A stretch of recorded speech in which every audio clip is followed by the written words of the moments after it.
താരപ്രചാരകരെ നിശ്ചയിക്കുന്നതിൽ സംസ്ഥാനത്തെ കോൺഗ്രസ് നേതൃത്വത്തിൽ ആശങ്ക. പ്രചാരണ സമിതി അധ്യക്ഷനായി രമേശ് ചെന്നിത്തലയെ AICC തീരുമാനിച്ചെങ്കിലും പ്രചാരണ സമിതി അംഗങ്ങളെ ഉൾപ്പെടുത്തി താരപ്രചാരകരുടെ പട്ടിക പുറത്തിറക്കാൻ കഴിയാത്ത അവസ്ഥയിലാണ് കോൺഗ്രസ്. ലോക്സഭാ തെരഞ്ഞെടുപ്പിന്റെ കൺവെൻഷനിലടക്കം പല മണ്ഡലങ്ങളിലും പൂർത്തീകരിച്ചെങ്കിലും ഒരു മണ്ഡലത്തിൽ പോലും ദേശീയ നേതാക്കൾ UDF പ്രചരണത്തിനായി എത്തിയില്ല. NDA ക്യാമ്പിനായി പ്രധാനമന്ത്രിയും LDF ക്യാമ്പിനായി പോളിറ്റ് ബ്യൂറോ അംഗങ്ങളുമടക്കം പ്രചരണത്തിന് നേതൃത്വം നൽകുന്നുണ്ട്.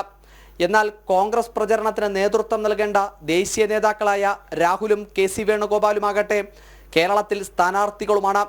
കേരളത്തിൽ തെരഞ്ഞെടുപ്പ് പ്രചരണ സമിതി അധ്യക്ഷനായി രമേശ് ചെന്നിത്തലയെ AICC തീരുമാനിച്ചെങ്കിലും കേരളത്തിലെ പ്രചരണ പരിപാടികളിൽ പങ്കെടുക്കേണ്ട താരപ്രചാരകരെ തീരുമാനിക്കാൻ സംസ്ഥാന നേതൃത്വത്തിന് കഴിയുന്നില്ല. സംസ്ഥാന നേതൃത്വത്തിലെ പ്രമുഖരെല്ലാം സ്ഥാനാർത്ഥിയായി മത്സരിക്കുന്നതാണ് ഇതിലെ പ്രധാന കാരണം. എന്നാൽ സമിതിയിൽ ഏതെല്ലാം നേതാക്കളെ ഉൾപ്പെടുത്തണമെന്ന കാര്യത്തിൽ ഗ്രൂപ്പ് നേതാക്കൾ തമ്മിലുള്ള സമവായമില്ലാത്തതും പട്ടിക വൈകുന്നതിന് കാരണമാകുന്നു. അഖിൽ പാലോട്ടുമഠം, ജനം, തിരുവനന്തപുരം.